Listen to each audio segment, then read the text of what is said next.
Can you see me? Birth story time. Can you hear me? Hopefully my air conditioning isn't too loud. I don't know if you can hear me. Do I look skinny? No.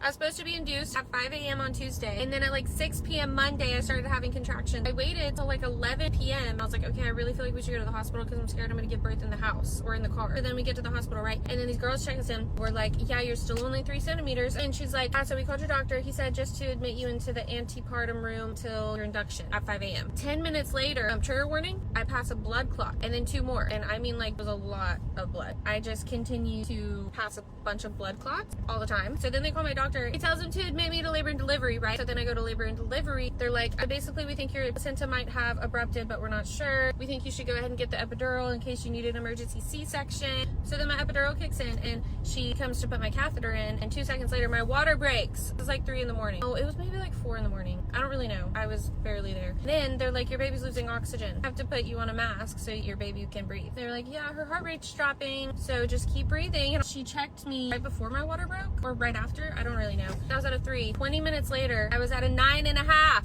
And I was like, oh my gosh, I'm not ready. But I had to be. So I'm on this breathing mask, about to have to push this baby out. They're like, yeah, her heart rate's dropping, so you have to breathe normally, because I'm like freaking out. I'm like, and she's like, no, you have to breathe. And I was like, basically a cord was wrapped around her neck. Then I pushed her out in 50 seconds. Also, she pooped while she was inside of me, like right before I pushed her out, which is like dangerous, but she came out like right after that, so it was okay. It just had to like suction her for like a very long time as soon as she was born. And then I still couldn't stop bleeding.